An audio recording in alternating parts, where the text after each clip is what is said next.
know. Hoyt was the real thing. And as a matter of fact, I remember back, and not only that, Hoyt was big. He was from Oklahoma. We was actually related. We was cousins, and a lot of people are in Oklahoma. Not quite like Arkansas, but you know what I mean. And at any rate, we used to hang around together, and like I said, he was a big guy. He was big for Oklahoma. He was football big. And it wasn't, Hoyt was not afraid of anything. I never saw him at a time when he was afraid of anything. And so he wasn't actually like looking for trouble, but he wasn't purposely avoiding it. You know what I mean, that kind of guy. And so for a long-haired, skinny, little hippie kid like I was in the early 60s, you know, it was great to have a buddy like Hoyt. You could travel anywhere in the country, nobody screw around with you, nothing. And I remember one night in Los Angeles around 1965, I was out there for the first time, and there was a little club about this size, and Hoyt was playing there. And I was sitting in the crowd that night, and he was on stage singing some of his songs, and he was taking them serious like he did. And there were some people talking in the back, you know, and Hoyt just looked out there and said, "Quiet down out there." And they kept talking. And he said it again. They said, "Quiet down out there." And they didn't either hear him or something, I don't know, but he puts down his guitar, walks off the stage, picks up two people, one in each hand, and walked out the door. The door closed, and you could hear stuff banging, breaking, people yelling, screaming, crying, you know. Hoyt come back in. I'm just watching this. The door closes. By this time, the rest of the crowd is deathly quiet. Hoyt gets up on the stage and says, "I shouldn't have done that." I love him. That kind of guy. He wrote great songs like "Joy to the World," some others, you know, later on in life, and but a great friend. And so we was rehearsing this song with the band we just finished a tour with for the last year or two, and it was in our living room. And Hoyt and I used to swap songs on each other's records, and this last one I had recorded on a record back years ago and never did live until just recently. So after the rehearsal of that song for the first time, we're going to do it on the road. Everybody goes home after the rehearsal. My wife Jackie, who's here tonight filming, we were married about 40 years, even back then, and she come down the stairs and says, "Honey, I didn't want to say anything before now, but Hoyt wrote that for me." I said, "That's all right. I wrote one for Hoyt." My old friend,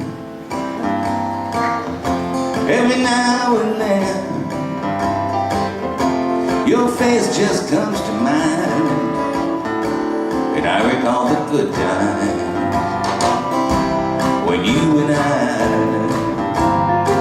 would watch the days go by. We thought they'd never end. My old friend, I can't remember when we met or when the last time was we had to say goodbye, because you and we laughed as time went by. Now you're just around the bend, my old friend. The world seems colder, so much has changed,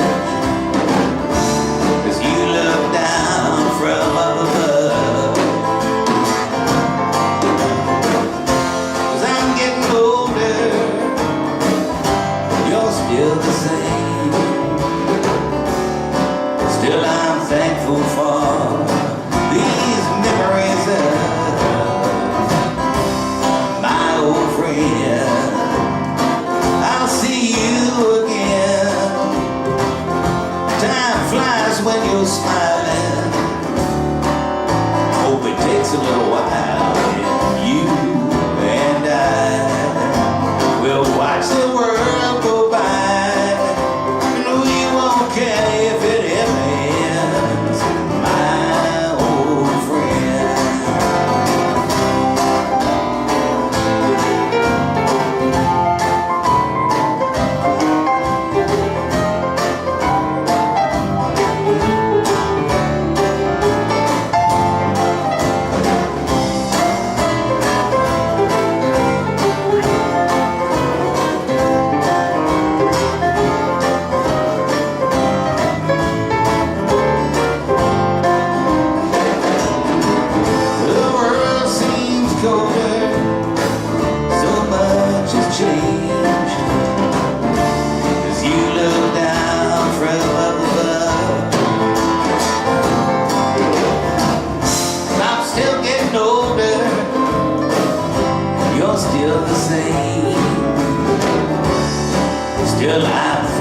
far.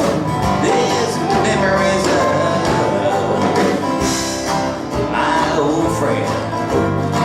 I'll see you again.